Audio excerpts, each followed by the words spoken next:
Hola, bienvenidos a este rincón de lectura. Hoy traigo una nueva aventura de Hércules Poirot, Los establos de Augías. Comenzamos la lectura. La situación es en extremo delicada, señor Poirot. Una ligera sonrisa distendió los labios del detective, que estuvo a punto de contestar siempre lo es. Pero en lugar de ello ajustó la expresión de su cara a lo que pudiera llamarse la extrema discreción de un médico de cabecera. Sir George Conway prosiguió su perorata. Las frases salían de su boca con gran facilidad. La sin igual delicadeza de la posición en que se encontraba el gobierno, el interés público, la solidaridad del partido, la necesidad de presentar un frente unido, el poder de la prensa, la prosperidad del país. Todo aquello sonaba muy bien y no tenía significado alguno. Hércules Poirot sintió ese dolor de mandíbula que se experimentaba cuando uno tiene ganas de bostezar, pero lo prohíbe la buena educación. Había sentido la misma necesidad al leer los debates parlamentarios en la prensa, pero en aquella ocasión no se vio obligado a reprimir los bostezos. Se armó de paciencia para resistir aquello. Sentía al propio tiempo cierta simpatía por Sir George Conway. El hombre quería sin duda decirle algo, y se veía también que había perdido la costumbre de explicar las cosas llanamente. Las palabras se habían convertido para él en un medio que le servía para oscurecer los hechos, no para aclararlos. Era un entusiasta de las frases convenientes, es decir, de la frase que suena bien al oído y carece por completo de significado. Las palabras continuaron fluyendo mientras la cara del pobre Sir George enrojecía por momentos. Lanzó una mirada desesperada al hombre que se sentaba a la cabecera de la mesa y el otro acudió en su ayuda. «Está bien, George, yo se lo explicaré», le dijo Edward Ferrars.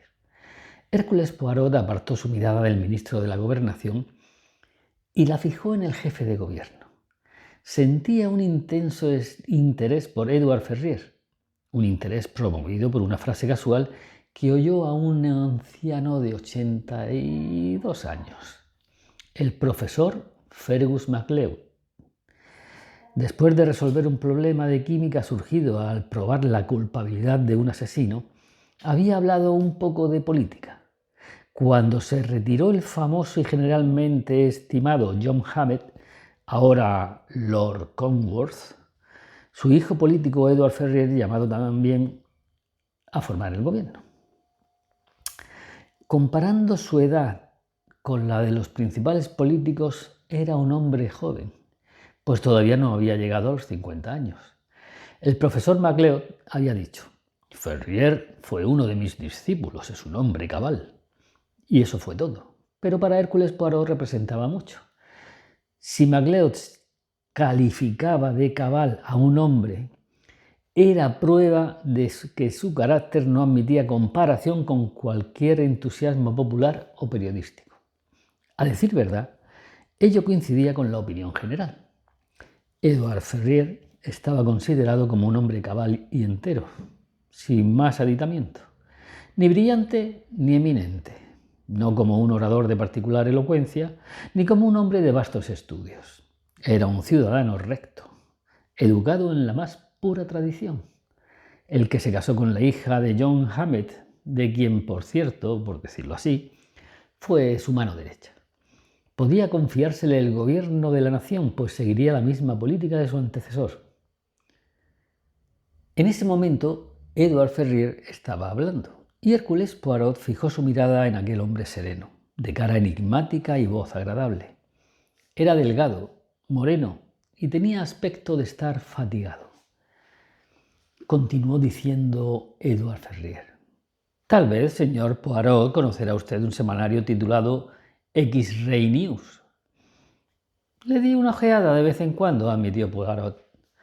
«Entonces ya sabe usted poco más o menos en qué consiste», dijo el primer ministro, «en una especie de libelo, con párrafos detonantes que apuntan sensacionalmente a hechos que se suponen secretos.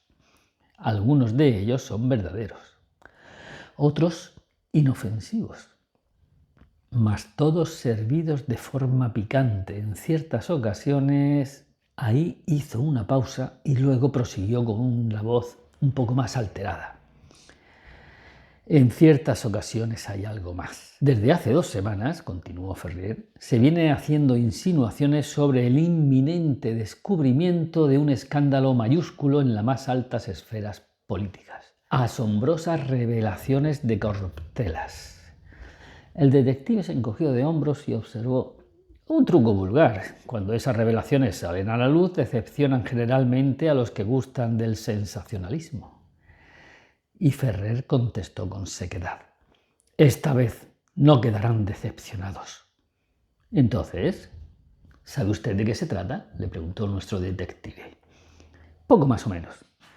Edward Ferrer calló durante unos instantes y después comenzó a hablar de nuevo, cuidadosa y metódicamente, y así fue exponiendo lo ocurrido.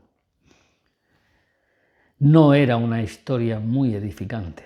Acusaciones de desvergonzados embrollos, escamoteo de valores públicos, empleo fraudulento de los fondos del partido.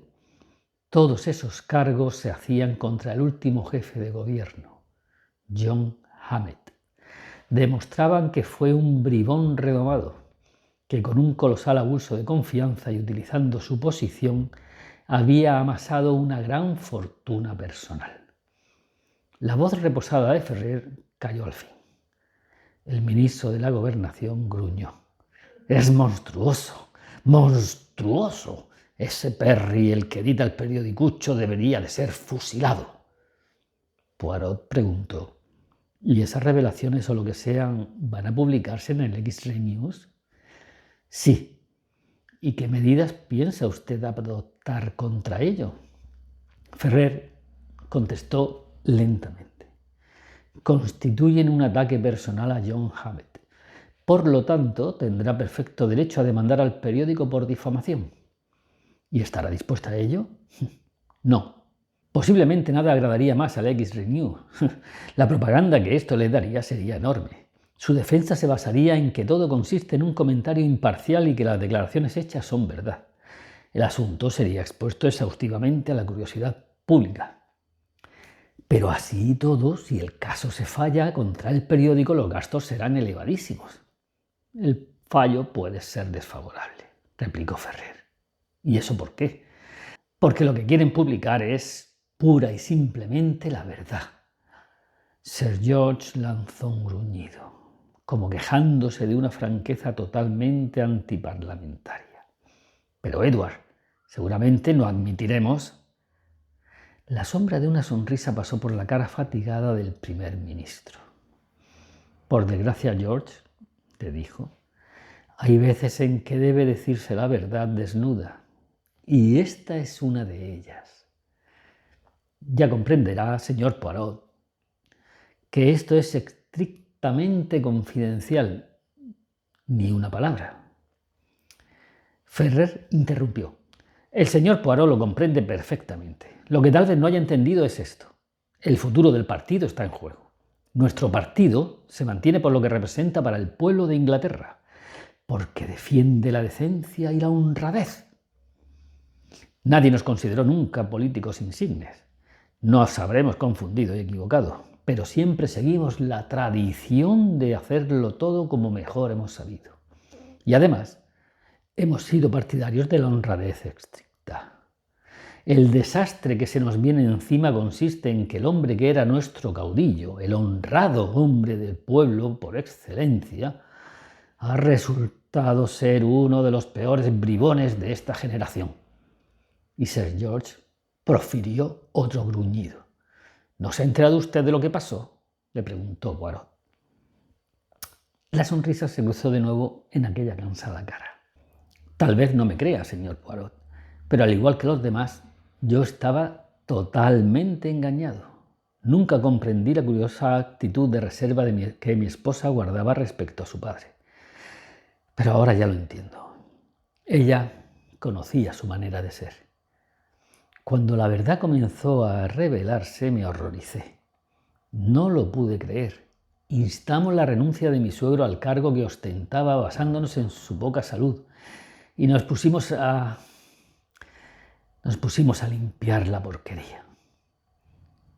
Sir George refunfuñó. Los establos de Augías. Poirot dio un respingo. Me temo, dijo Ferrier, que sea una tarea demasiado hercúlea para nosotros. Una vez que los hechos sean del dominio público, se producirá una ola de reacción por todo el país. Caerá el gobierno. Se convocarán nuevas elecciones.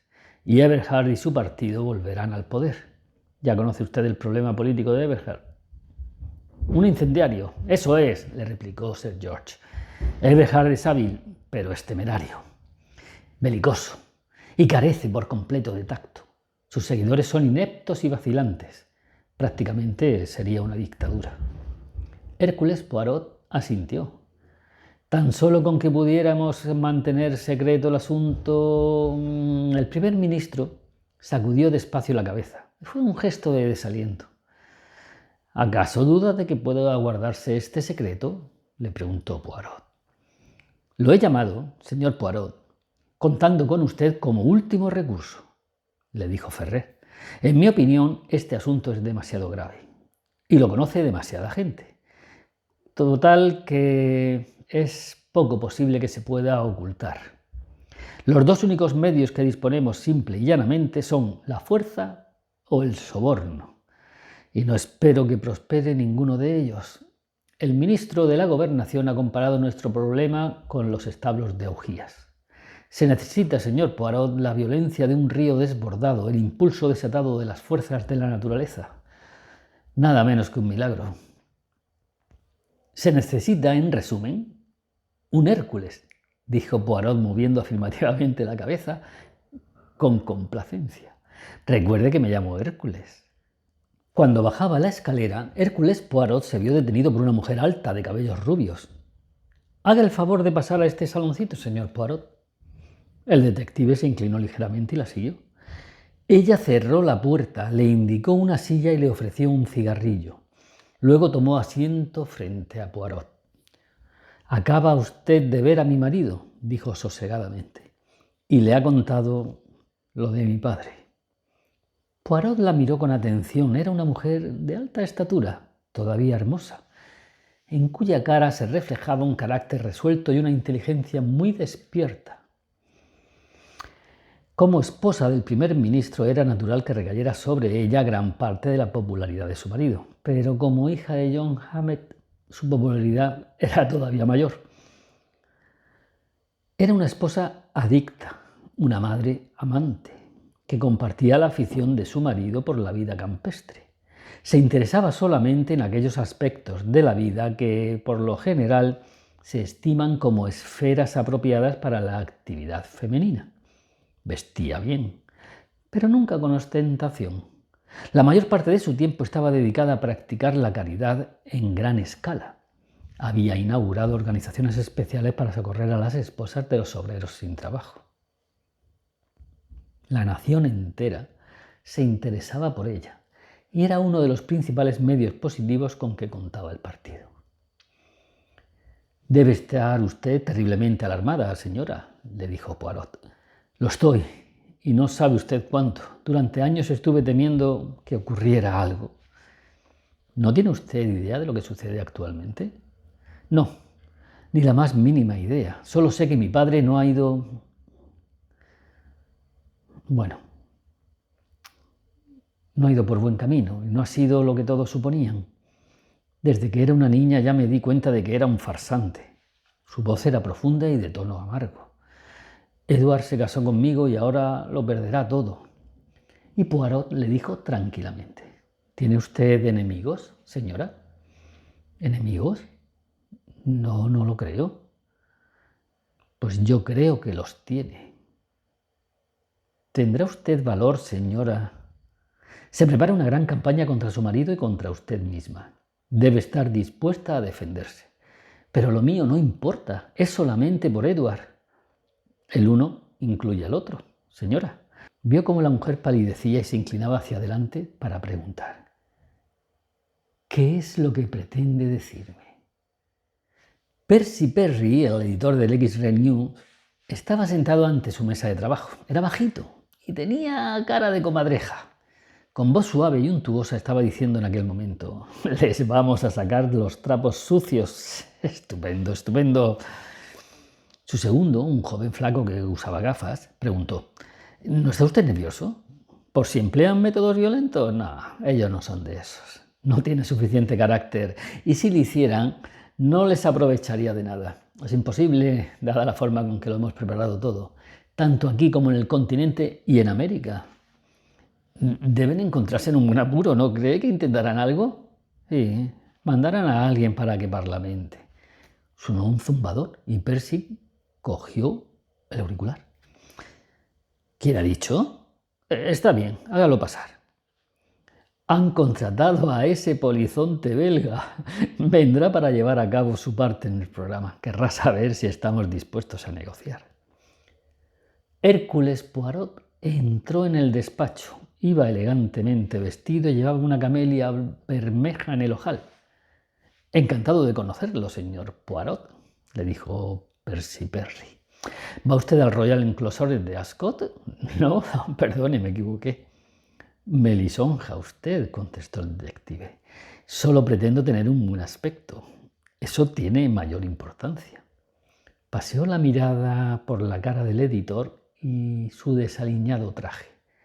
Cuando uno tiene pocas ventajas naturales.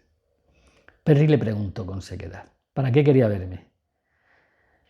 «Chantaje», le contestó Poirot. «¿Qué diablos quiere decir? ¿Chantaje?» «He oído, me lo ha contado un pajarito, que en ocasiones ha estado usted a punto de publicar ciertas manifestaciones verdaderamente perjudiciales, aunque luego se ha producido un pequeño incremento en el saldo de su cuenta corriente y al final no llegaron a publicarse tales manifestaciones». Poirot se recostó en su asiento y movió la cabeza, como satisfecho de lo que acababa de decir. «¿Se da usted cuenta que lo que ha insinuado representa una calumnia?» Poirot sonrió con aire de seguridad. «Estoy seguro de que usted no se ofenderá por ello». «Claro que me ofendo. Y respecto al chantaje, no existe ninguna prueba de que lo haya practicado con nadie». No. Sí, estoy seguro de ello. No me ha comprendido. Yo no lo estoy amenazando. Quería tan solo llegar a una simple pregunta, ¿cierto?» «No sé de qué me está hablando», dijo así exaltado Perry. «Un asunto de importancia nacional, señor Perry». «Soy un reformador, señor Poirot», le dijo el editor. «Quiero aclarar la política de este país. Me opongo a toda corrupción. ¿Conoce usted el estado actual de la política? Exactamente igual que los establos de augías». «¡Caramba! También usa usted esa misma frase». «Y lo que hace falta, lo que haga falta para limpiar esos establos es la corriente impetuosa y purificadora de la opinión pública». «Aplaudo sus sentimientos», dijo Poirot mientras se levantaba. «Es una lástima que no necesite usted dinero». Perry contestó con rapidez: «Oiga, espere un momento. Yo no dije eso exactamente». Pero Poirot había salido ya. En vista de los hechos que sucedieron después, su pretexto para obrar así, según dijo, fue que no le gustaban los chantajistas. Everett Dashwood, el joven y alegre miembro de la redacción del periódico The Branch, golpeó afectuosamente la espalda de Hércules Poirot. «Hay varias clases de basura, amigo mío. La mía es basura limpia». No le estaba insinuando que fuera igual a la de Percy Perry. «Ese es un condenado chupóptero, una mancha de nuestra profesión. Si pudiéramos, ya lo habríamos hundido». «Pues sucede», le explicó Poirot, «que en este momento me encargo de un pequeño asunto consistente en aclarar un escándalo político». «Quiere limpiar usted los establos de augías, dijo Dashwood. «Demasiado pesado para usted. La única forma de hacerlo sería desviando el Támesis para que se llevara por delante el Parlamento». «Es usted un cínico». «Conozco el mundo, ni más ni menos. Creo que es usted el hombre que necesito», le dijo el detective. «Es atrevido y tiene espíritu deportivo y le gustan las cosas que se salgan de lo corriente». Ah, y suponiendo que así sea, quiero poner en práctica un plan que tengo en la imaginación. Si es cierto lo que me figuro, existe una conjura que debemos desbaratar. Y todo ello, amigo mío, constituirá otra noticia que su periódico publicará antes que ningún otro. De acuerdo, le dijo alegremente Dashwood. Estará relacionado con un grosero complot que fraguan contra una mujer. Mejor que mejor. Esas cosas de mujeres siempre interesan mucho más a la gente. Entonces, siéntese y escuche. En el pub El Ganso y las Plumas se hablaba. Bueno, pues yo no lo creo. John Hammett fue siempre un hombre honrado, no faltaba más. Todos se inclinaron sobre un sobado ejemplar del X-Ray News. ¿La mujer del César? Hemos oído que cierta dama relacionada con las más altas esferas políticas fue vista el otro día en un ambiente verdaderamente extraño y acompañada por su gigoló. ¡Oh, Dagmar, Dagmar! ¿Cómo puede ser tan picarona? La gente hablaba. Mira, querida, yo creo que es absolutamente cierto. A Noemí se lo dijo Paul y este oyó como lo contaba Andy. Es una depravada. Pero si siempre fue tan normal y nunca salió de casa, a no ser que tuviera que inaugurar alguna tómbola benéfica. Camuflaje, simple camuflaje, querida. Es ninfomaníaca. Bueno, ya sabes, eso es lo que dice el X-News. Claro que no lo pone con todas las palabras, pero lo puedes leer entre líneas. No sé cómo se enteran de esas cosas. La gente hablaba.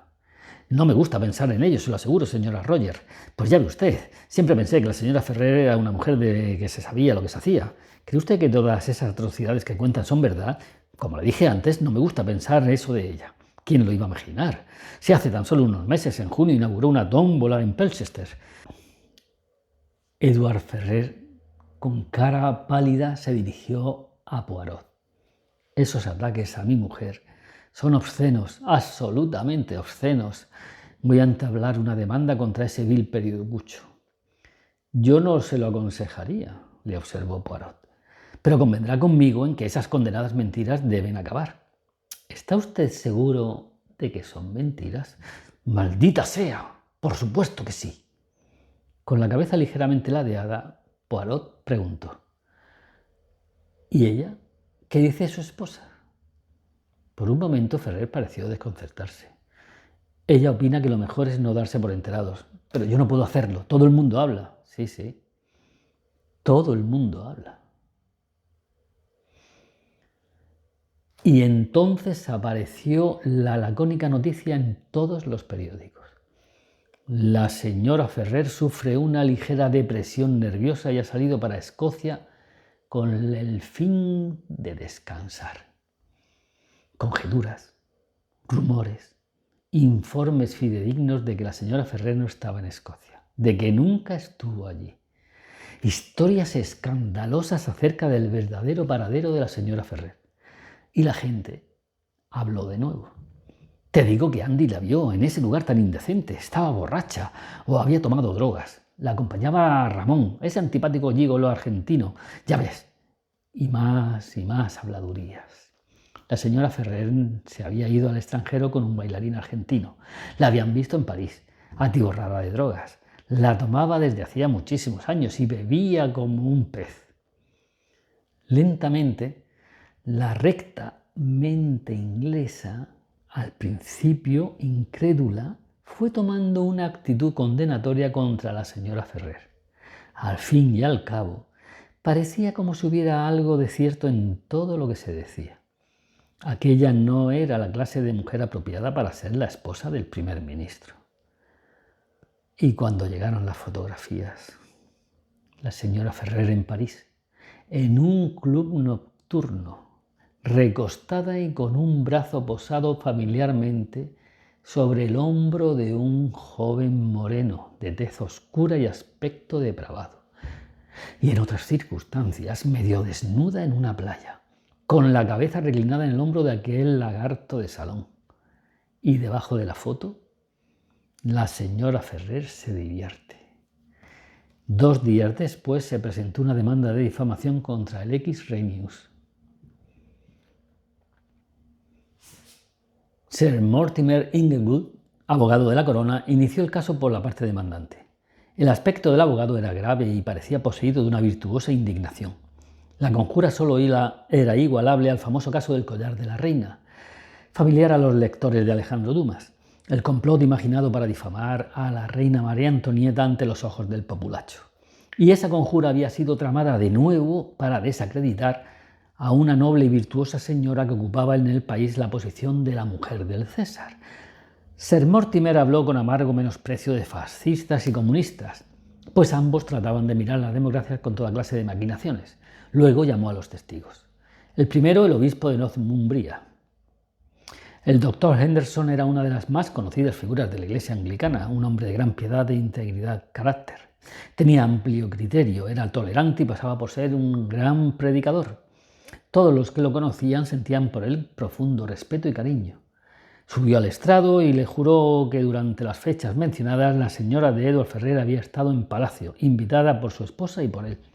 Agotada por su intensa actividad haciendo buenas obras, le había sido recomendado un reposo absoluto. Su visita se mantuvo en secreto para evitar cualquier molestia por parte de la prensa. Un médico eminente siguió al obispo y atestiguó que había ordenado a la señora Ferrer un completo descanso, con ausencia de toda preocupación. Un practicante testimonió luego que había atendido a la señora Ferrer en la residencia del obispo. El siguiente testigo que compareció fue Thelma Anderson. Un estremecimiento recorrió la sala cuando la testigo subió al estrado. Todos notaron enseguida el extraordinario parecido físico de aquella mujer con la señora Ferrer. ¿Se llama usted Thelma Anderson? Sí. ¿Es usted súbdita danesa? Sí. Vivo en Copenhague. ¿Trabaja usted en un café de dicha capital? Sí, señor. Haga el favor de explicarme lo que ocurrió el día 18 de marzo último. Un caballero se acercó a la mesa donde yo estaba. Era inglés y me dijo que trabajaba para el periódico X-Ray News de su país. ¿Está usted segura de que mencionó el nombre? Sí, estoy segura, porque al principio creí que se trataba de una revista médica. Pero no, parece que no es así. Luego me dijo que había una actriz inglesa que necesitaba encontrar una doble y que yo era justamente el tipo adecuado. No voy mucho al cine y no reconocí el nombre que me dijo, pero me aseguró que era muy famosa, que no se encontraba bien y que por lo tanto precisaba que alguien se presentara por ella en algunos sitios públicamente. Al final me prometió que mis servicios serían pagados generosamente. ¿Y cuánto dinero le ofreció ese caballero? 500 libras en monedas inglesas. Al pronto no lo creí. Pensé que se trataría de algún ardid, pero me pagó al momento la mitad de la suma ofrecida.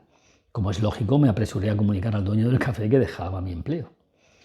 La relación prosiguió. La llevaron a París, donde le facilitaron buenas ropas y fue provista de una escolta, un caballero argentino muy solícito, muy respetuoso y atento. Al parecer, la mujer se había divertido, vino en avión a Londres y frecuentó varios clubes nocturnos acompañada por el caballero de tez morena. En París la fotografiaron junto a él. Admitió que en algunos sitios en los que estuvieron no eran muy refinados. De veras no eran nada respetables. Y algunas de las fotos que se tomaron tampoco eran de muy buen gusto. Pero según le dijeron, aquellas cosas eran necesarias para la publicidad y el señor Ramón había sido siempre muy respetuoso. Contestando a varias preguntas, declaró que nunca se mencionó el nombre de la señora Ferrer y que no supo jamás que aquella señora era a la que había estado suplantando. Creía que en todo ello no había nada malo. Identificó algunas fotografías que le fueron mostradas y dijo que habían sido hechas durante su estancia en París y en la Riviera. Se veía que Thelma Anderson hablaba de buena fe. Era una mujer agradable, aunque ligeramente tonta. Cuando comprendió lo que había hecho, su disgusto quedó patente para todos. La defensa no convenció a nadie. Fue una frenética negación de haber tenido algún trato con Anderson. Las fotos en cuestión habían sido enviadas a la redacción de Londres, donde supusieron que eran auténticas. El discurso en que Mortimer presentó sus conclusiones definitivas levantó el entusiasmo. Describió el asunto calificándolo de cobarde, conjura política planeada para desacreditar al primer ministro y a su esposa. Todas las simpatías debían verterse sobre la infortunada señora Ferrer. El veredicto, una conclusión que podría adelantarse, fue pronunciado en medio de las escenas sin precedentes. Los perjuicios se cifraron en una suma fabulosa. Cuando la señora Ferrer, su marido y su padre salieron de la sala, fueron recibidos por el clamor afectuoso de una gran muchedumbre. Edward Ferrer asió efusivamente la mano de Poirot. «Mil gracias, señor Poirot. Esto acaba de una vez con el X-Ray News. Ese indecente papelucho está destruido por completo. Lo tenía merecido por planear un complot tan asqueroso. Contra Dagmar, además, que es la criatura más buena del mundo. Gracias a Dios se las compuso usted para que el asunto apareciera ante todos tal y como era. ¿Cómo se le ocurrió la idea de que pudieran estar utilizando un doble?» No fue una idea nueva, le recordó Poirot. Fue empleada con éxito en el caso de Jean de Lamotte, cuando suplantó la personalidad de María Antonieta. Ah, ya comprendo. Tendré que volver a leer El collar de la reina. Pero, ¿cómo encontró usted precisamente a la mujer que estaban empleando en ello? La busqué en Dinamarca y bien pronto la localicé. ¿Y por qué en Dinamarca? Porque la abuela de la señora Ferrer era danesa. Y ella misma tiene un tipo marcadamente danés. Pero además, había otras razones. El parecido es chocante en extremo. ¡Qué idea más diabólica! ¿Cómo llegaría esa rata de Persia a pensar en ello? Poirot sonrió. Bueno, no fue él. Fui yo quien pensó en ello. Edward lo miró fijamente. No lo entiendo. ¿Qué quiere decir? Debemos retroceder a una historia mucho más vieja que la del collar de la reina. A la de la limpieza de los establos de Augías. Lo que Hércules utilizó fue un río, es decir, una de las grandes fuerzas de la naturaleza. Modernice usted eso. ¿Cuál es también una de las grandes fuerzas? El amor y las cosas relacionadas con él, ¿verdad? Es el aspecto amoroso el que hace que se vendan las novelas y el que da interés a las noticias. Dé a la gente un escándalo relacionado con asuntos amorosos y le interesará más que cualquier trampa o fraude político. Bien, continuó el detective. Esa fue mi tarea. Primero, poner mis manos en el cieno como hizo Hércules para construir un dique que desviara el curso del río. Un periodista amigo mío me ayudó. Estuvo buscando en Dinamarca hasta que encontró a una persona adecuada para intentar la suplantación. Al presentarse a ella, mencionó casualmente X-Ray News, confiando en que se acordaría del nombre. Y así fue. ¿Y qué ocurrió luego? Cieno. Gran cantidad de cieno. La mujer del César fue salpicada por él. Una cosa más interesante para la gente de la calle que ningún escándalo político. Y como resultado, el dénouement. ¿Qué va? La reacción, la virtud vindicada, la absolución de la mujer inocente. Una gran marea de romanticismo y simpatía barriendo los establos de Augías. Si todos los periódicos del país publicaran ahora la noticia de los desfalcos cometidos por John Hammett, nadie le creería. Sería considerada como otra conjura política para desacreditar al gobierno. Edward Ferrer aspiró profundamente el aire. Por unos momentos, Poirot estuvo más cerca que nunca de ser víctima de una agresión personal. Mi esposa, ¿se atrevió usted a utilizarla como...? Por fortuna, quizá, la señora Ferrer entró en aquel preciso momento. Bueno, dijo ella, todo acabó bien. Dagmar, ¿estabas enterada de todo lo que pasaba? Desde luego, querido. Y sonrió con gentil y maternal sonrisa de esposa afectuosa. Y no me dijiste nada. Pero, Edward, de haberlo sabido no hubieras permitido que Monsieur Poirot lo hiciera. Claro que no lo hubiera permitido. Dagmar sonrió. Eso es lo que nosotros pensamos. ¿Nosotros? Monsieur Poirot y yo.